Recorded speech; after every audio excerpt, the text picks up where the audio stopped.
जहां हैं वहीं बैठे रहेंगे इनके साथ। अपनी दीदी माँ, हम सबों की दीदी माँ के चरणों में, और भैया रत्नम भी हम लोगों के बीच हैं।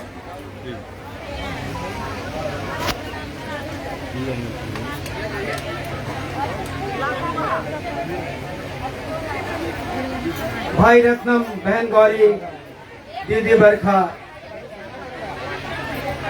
अन्नू भैया, मोनू भैया, समस्त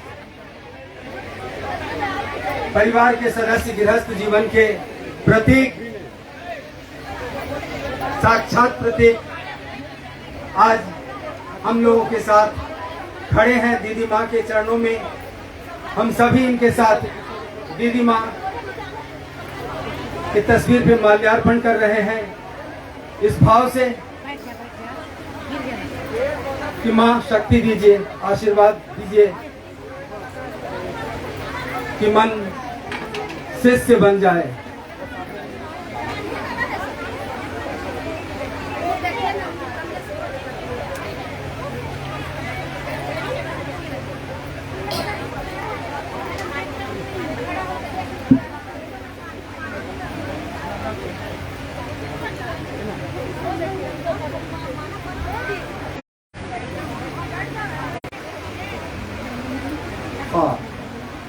थोड़ी देर बाद हम सभी लोग, जितने लोग यहाँ उपस्थित हैं, अपनी दीदी माँ के चरणों में बारी बारी से आएंगे।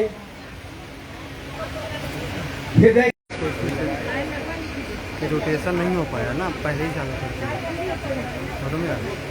रोटेशन नहीं हो पाया, पहले ही चालू कर दिया। ये सीधा ही है। खा रहे हैं क्या? साहब दीदी की ओर से अपनी अभिव्यक्ति।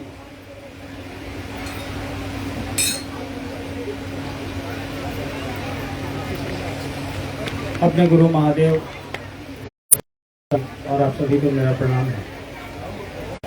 देखिए, हमारी अनुभूति, आपकी अनुभूति यही कहती है कि 18 सेकंड के लिए भी उन्होंने हमारा आपका साथ नहीं छोड़ा।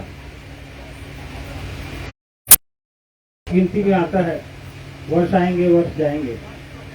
हमारे आपके मन में, हमारे आंखों में है, उसको लेके आगे बढ़ने की जो हमारी आपकी श्रद्धांजलि देना एक नियत तारीख को परिपाटी है, नियम है, संसार का नियम है कि आज ही के दिन उन्होंने शरीर त्यागा था, तो हम और आप उनकी स्मृति को याद करते हैं, उनसे जुड़ी स्मृतियों को अपने जहन में उतारते हैं।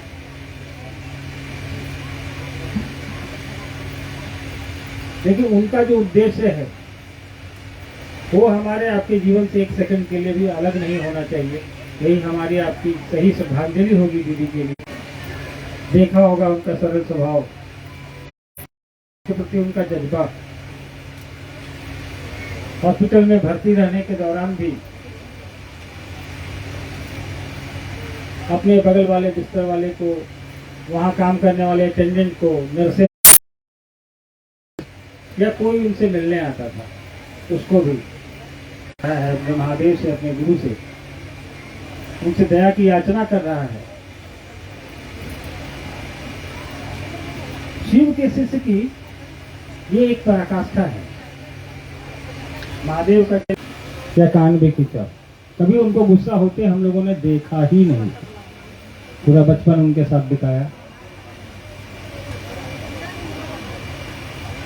ये सही बात है कि आज वो जितना मुझे भी है, हम आपके कष्ट को कम नहीं आंक सकते। जीवन पर्यंत हम लोगों ने साहब और दीदी को देखा, आपने देखा। दीदी को हमेशा हम लोग कहते थे, एम्स में भी डॉक्टर क्या बोलेगा, तुम पिलाओ ना हमको। तो उस समय भी वो अपने जीवन के प्रति कभी निराश नहीं हुई। दीदी के पद चिन्हों के पन्ने चलने वाले लोग हम लोग हैं। दुनिया के सामने एक आदर्श प्रस्तुत करेंगे, तभी हम लोग दीदी को पूरा करेंगे। यही श्रद्धांजलि होगी और उनसे आशीर्वाद की कामना करिए। आइए हम लोग मोनू भैया से उनकी अभिव्यक्ति को सुनते हैं।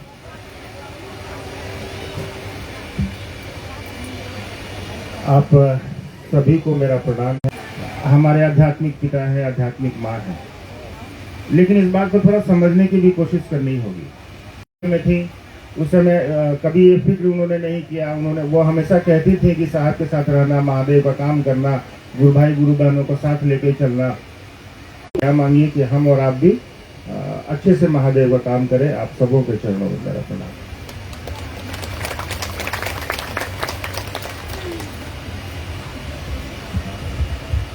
दीदी माँ के प्रति उनके संकल्प के प्रति। दीदी के पास आप फोन लेके आइए ना। इसके पहले हमारे बहुत पुराने गुरु भाई जिन्होंने साहब दीदी के साथ अपना समय गुजारा है, स्मरण इस बेलम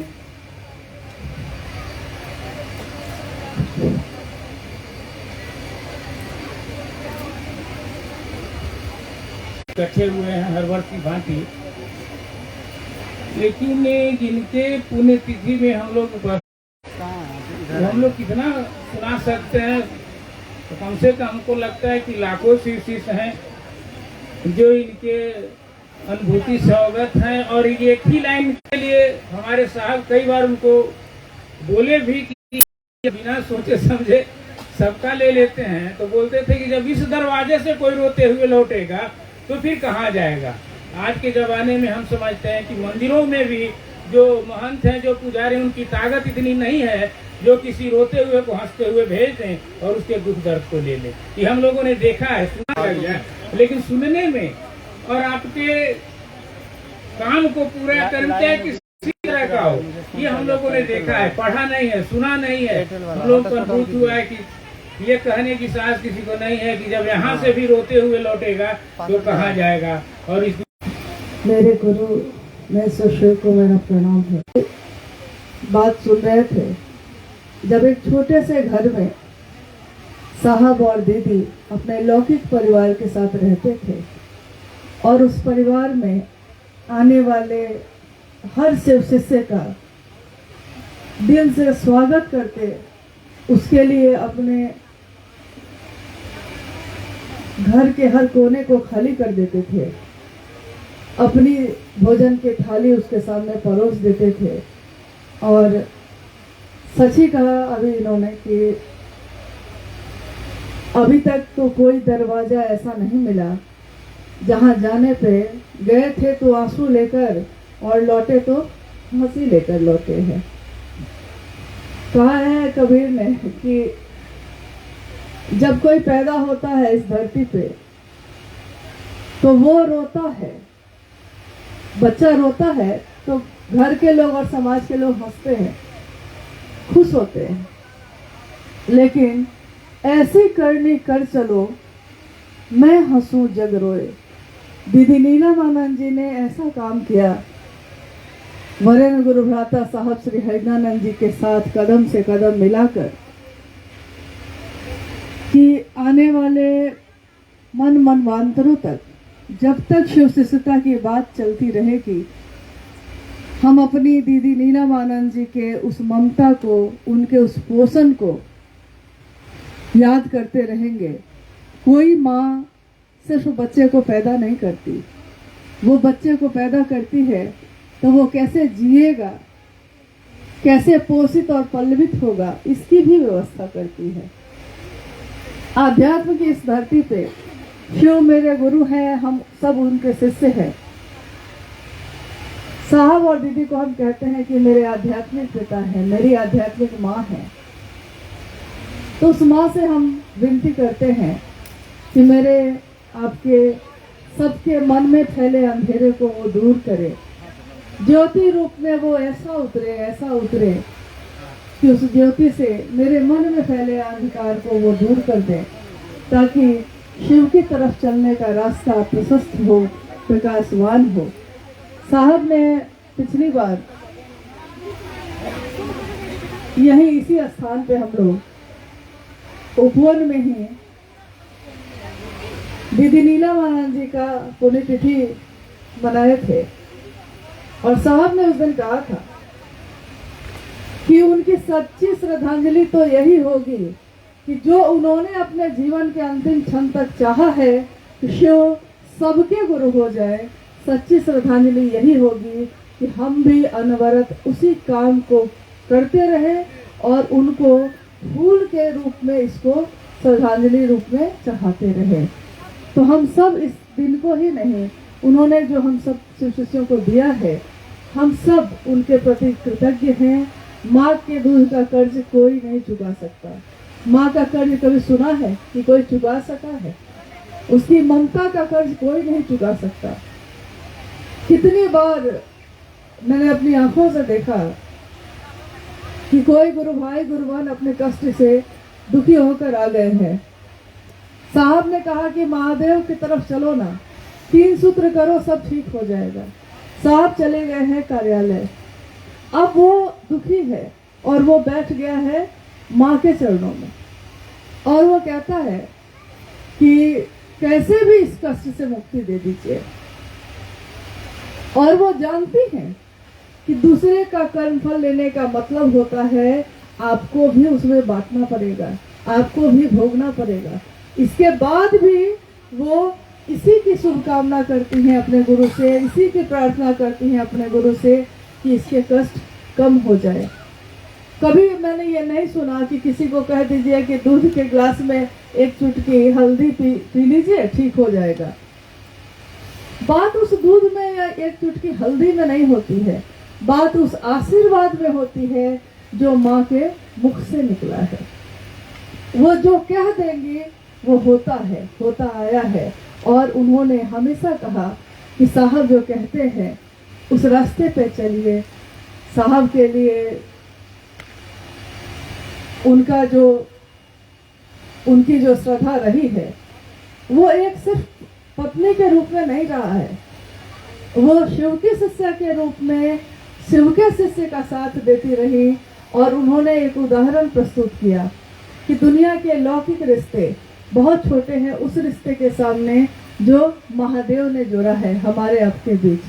तो आइए हम सब अपनी माँ के चरणों में श्रद्धा सुमन समर्पित करते हैं, अपने मन का, अपने भाव का, और अपनी माँ से ये कहते हैं कि आपका कर्ज न चुका सकेंगे, लेकिन आपने जो दिया है वो दुनिया को बांटेंगे जरूर।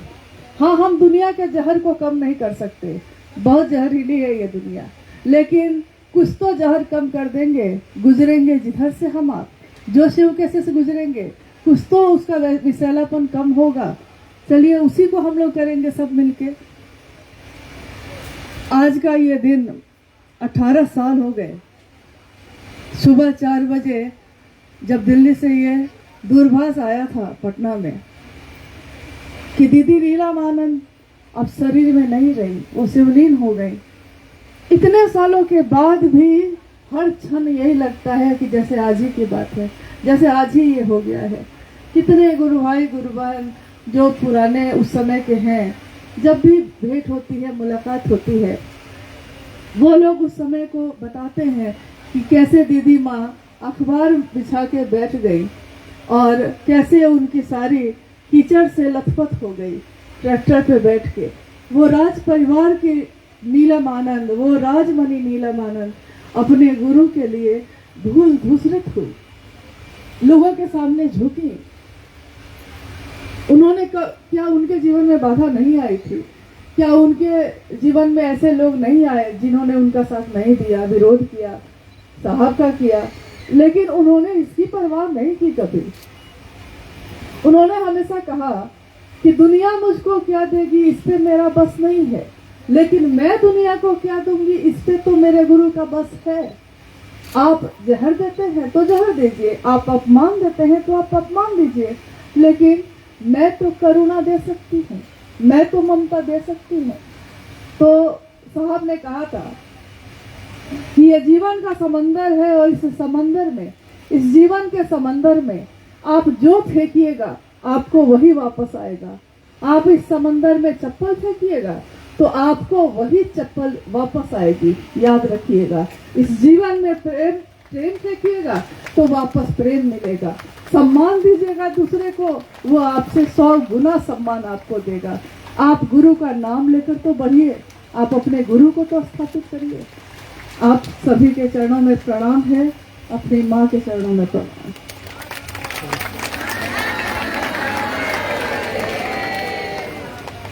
चलिए।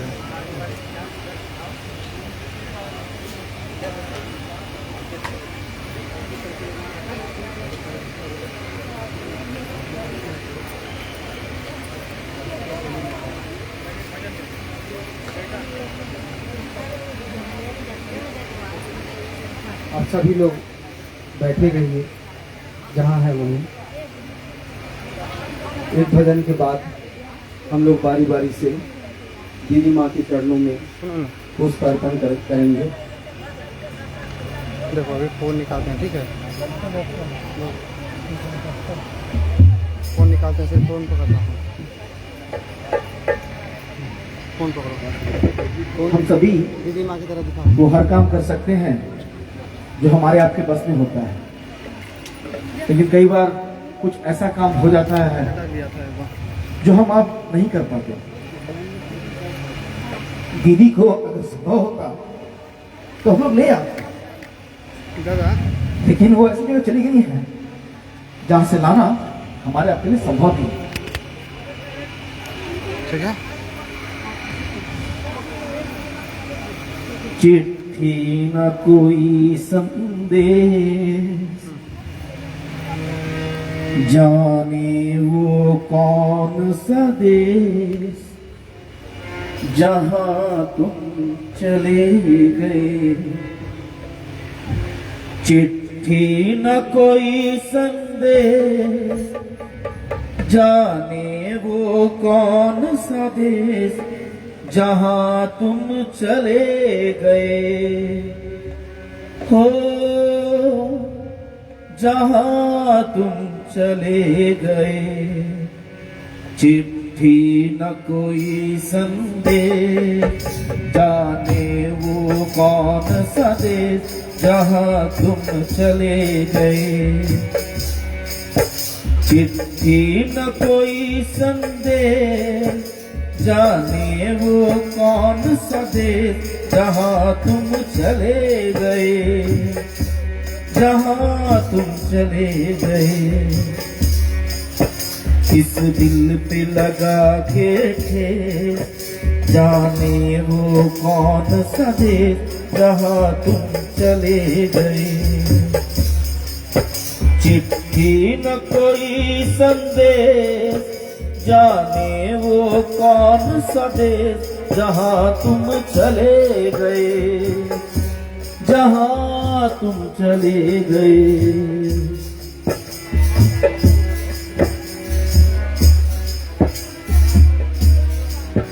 एक आह भरी होगी हमने न सुनी होगी, जाते जाते तुमने आवाज तो दी होगी। एक आह भरी होगी हमने न सुनी होगी, जाते जाते तुमने आवाज तो दी होगी। हर वक्त यही है गम, हर वक्त यही है गम। उस वक्त कहाँ थे हम, कहाँ तुम चले गए। चिट्ठी न कोई संदेश, जाने वो कौन सा देश जहां तुम चले गए, जहां तुम चले गए। इस दिल पे लगा हर चीज पे अस्तों से लिखा है तुम्हारा नाम। ये रस्ते घर गलियां तुम्हें कर न सके सलाम। हर चीज पे अस्तों से लिखा है तुम्हारा नाम। ये रस्ते घर गलियां तुम्हें कर न सके सलाम। दिल में रह गई बात, हाय दिल में रह गई बात। जल्दी से छुड़ा कर हाथ, कहाँ तुम चले गए। चिट्ठी न कोई संदेश, जाने वो कौन सा देश जहाँ तुम चले गए, जहाँ तुम चले गए। इस दिल पे लगा के जाने वो कौन सा देश जहाँ तुम चले गए।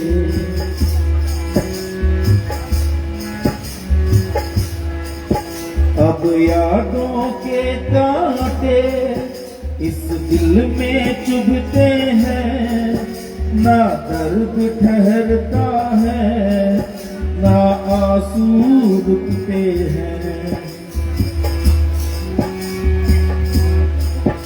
अब यादों के कांटे इस दिल में चुभते हैं, ना दर्द ठहरता है, ना आंसू रुकते हैं। तुम्हें ढूंढ रहा है प्यार,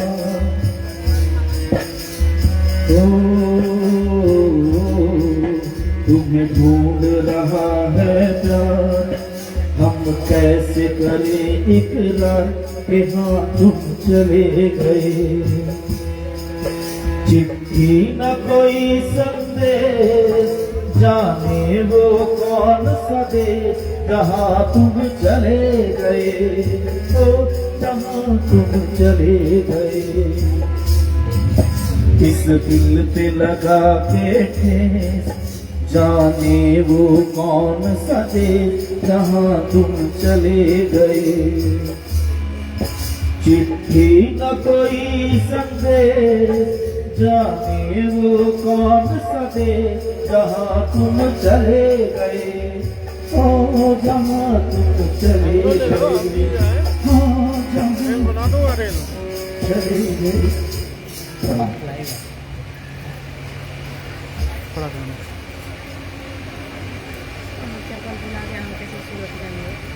ये वो दर है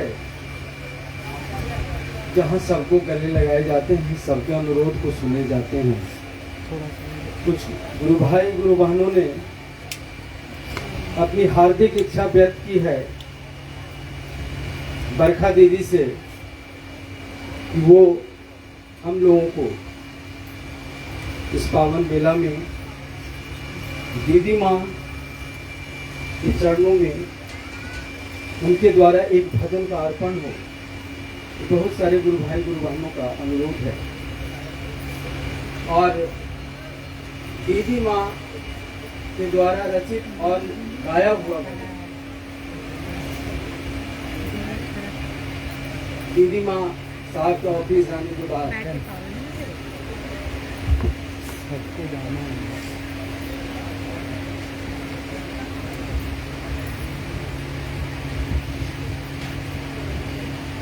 भजन लिखती भी थी और गाती भी थी।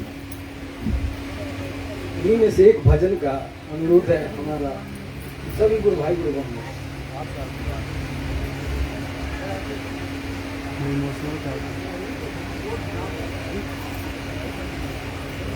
ये तो गार्ड साहब के थोड़ा सा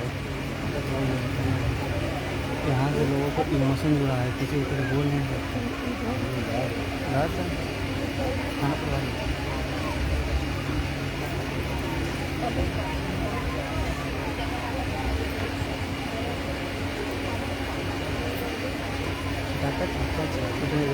मेरा डाटा हो गया, फोटो लेते हैं।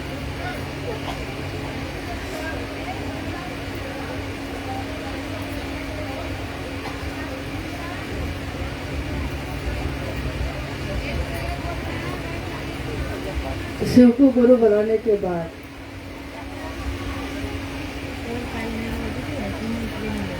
सिर्फ दीदी माँ ही नहीं, असंख्य शिष्य ऐसे हैं जो गाना नहीं जानते थे तो गाना सीख गए, जो बोलना नहीं जानते थे वो बोलना सीख गए, जो जीना नहीं जानते थे वो जीना सीख गए। तो जब भी गुरु की वो याद, जब शिवगुरु महोत्सव का आयोजन होता था और दीदी माँ नीलम आनंद के द्वारा हर भोला हर शिवा और जागा जागा महादेव का गान होता था। जैसे ही वो गाना शुरू करती थी, हरा भोला हरा शिवा, ये खत्म होते होते और जागा जागा महादेव शुरू होते होते वहाँ का पूरा माहौल शिवमय हो जाता था। जैसे तरंगे वहाँ तरंगित होती थी और एक अलौकिक अनुभूति होती थी। और उस समय पुराने गुरु भाई गुरु बहन भी गुरु के लिए गीत गाते थे। कुछ भजन जो दीदी माँ के द्वारा लिखित है, और उसमें एक जो वो गाती थी, साहेब यो आहा सी परम दयालु। जब भी वो ये गाती थी और साहब कभी सुन लेते थे तो साहब कहते थे कि नीलम, साहब तो महादेव को कहा जाता है। तो माँ कहती थी कि हाँ, हम महादेव के लिए ही तो गाते हैं। और जब साहब चले जाते थे तो वो कहती थी कि हमको महादेव और इनमें तो कोई अंतर ही नहीं लगता। तो लेकिन उससे पहले गुरु के शरण में जाकर एक भजन जो उस समय काफी प्रचलित था, लेकिन धीरे धीरे देखती हूँ कि अब गुरु के चरण में समर्पित होने का कम, एक दूसरे से वाक युद्ध ज्यादा शुरू हो गया है। ये रास्ता प्रेम और समर्पण का है। दीदी नीना मानन जी ने रुलाई नहीं दी सबको, उसके जीवन में खुशियां भर दी और कहा कि ये गुरु के चरण में समर्पित हो जाओ और हर आनंद को तुम प्राप्त करते हो। उसी समय की उन्हीं की डायरी में लिखी हुई जो बात है,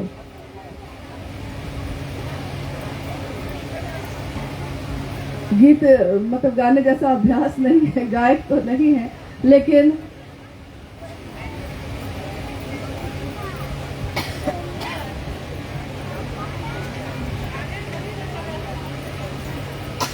शिष्य कहता है अपने गुरु को कि तुम्हारे चरण को छोड़कर मैं कहाँ जाऊं। छारी चरण कित जाऊं तिहारे,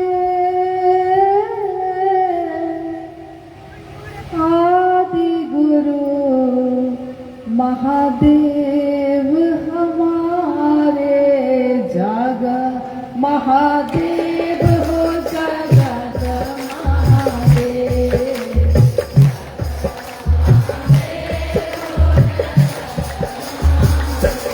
हो थारी चरण कित जाऊं तिहारे, आदि गुरु महादेव हमारे,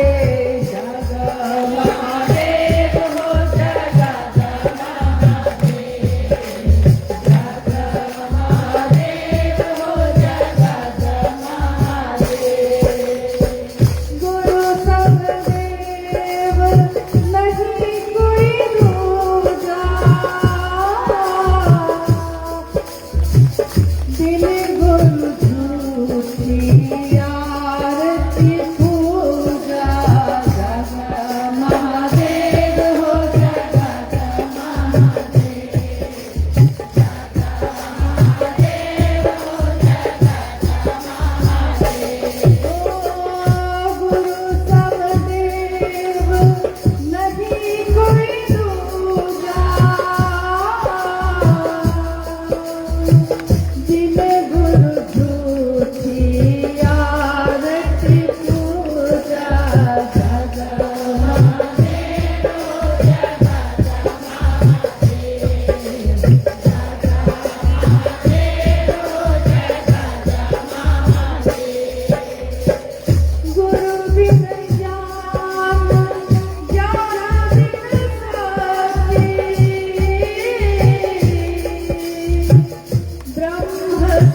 जो वो साहब का नाम लेकर गाती थी और साहब कहते थे कि साहब महादेव को कहते हैं, परमात्मा को कहते हैं, ईश्वर को कहते हैं।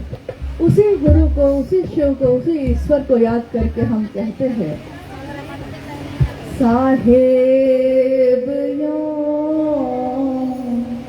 आहा छी परम दयालु हो, आहा छी परम दयालु ये साहेब, आहा छी परम दयालु यो साहेब यो, आहा छी परम दयालु हो, आहा छी परम दयालु ये साहेब, आहा छी परम दयालु यो साहेब यो, आहा छी परम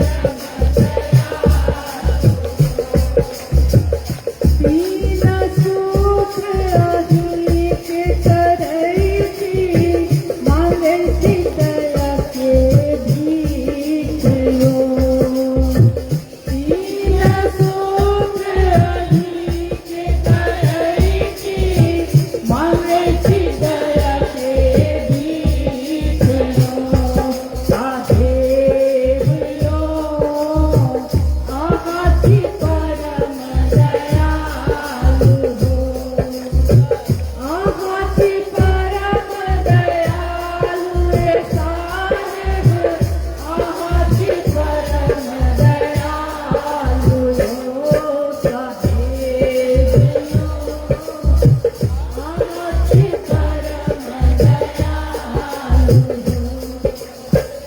पहला सूत्र में दया मंगई थी, दोसर में चर्चा करई थी। पहला विवाह में दया मंगई थी, दोसर विवाह में चर्चा करई थी। तेसर करई थी हम नमन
सभी को मेरा प्रणाम है। हमेशा हम लोग को आप देखिए समय नहीं है और आप धीरे धीरे जा रही हैं, जाने का समय भी आपका आ रहा है और इसका कभी अंत होना है। साहब और दीदी ने जो हमारे आपके जीवन को दिया है, इससे कभी भी हमारा मन नहीं भरता। साहब हमेशा कहते थे ना कि महादेव से जो मैं मिलता हूँ तो मेरा मन ये गाता है कि मिलके भी मिल ना पाऊँ, अब क्या करें। मिल के भी मन नहीं भरता है, अब क्या करें। और शिव के शिष्य चाहे वो कुटिया में रहते हों, चाहे मिट्टी के घर में रहते हों, चाहे सड़क पे ही थक के सो जाते हों, लेकिन उनकी उस कुटिया में, उनके इस छोटे से घर में, उनके इस मन में वो शिव विराजते हैं। तो शिष्य अपने गुरु को कहता है कि गुरु आपका जो सितार बजता है वो मेरे मन में कैसे होता है, मेरी इस कुटिया में कैसे होता है कि भैया हरिंदर बोले, गुरु पे निसार बोले। भैया हरिंदर बोले, भैया हरिंदर बोले, गुरु पे निसार बोले। ले ले गुरु नाम, नाम ले ले गुरु नाम। भैया हरिंदर बोले, भैया हरिंदर बोले, गुरु पे निसार बोले। ले ले गुरु नाम, ले ले गुरु नाम। जब से इस मन के अंदर में गुरु का हुआ बसेरा, गुरु का हुआ बसेरा, तीन सूत्र के मोती पाए, गुरु नाम का हीरा, गुरु नाम का हीरा। तीन सूत्र के मोती पाए, गुरु नाम का हीरा, गुरु नाम का हीरा। शिष्यों की खुशियों में, शिष्यों की खुशियों में, शिष्यों की खुशियों में गुरु का सितार बोले। ले ले गुरु नाम, ले ले गुरु नाम। गुरु है हमारे भोले, भैया हरिंदर बोले। ले ले गुरु नाम।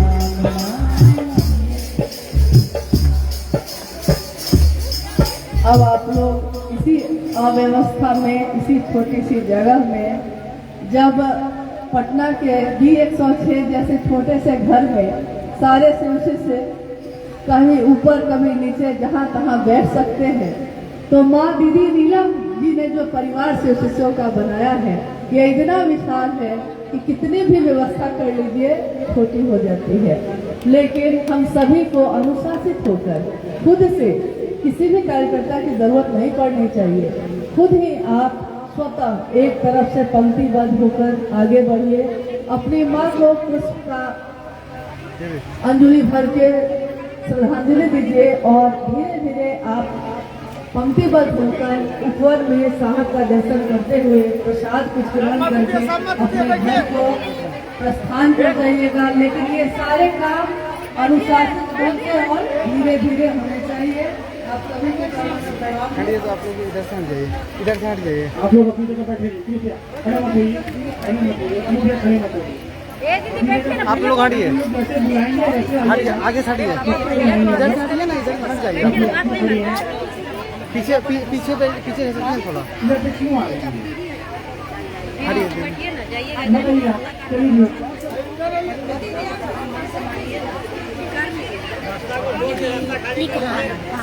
अरे हटिए ना, हमको एंगल लेने दीजिए। आप लोग जिसको बोला जाए वही खड़े होंगे, इधर से इस लाइन में खड़े होइए। चलिए बोल लीजिए, चढ़ाइए और निकलते जाइए। सामान साथ में रखिए।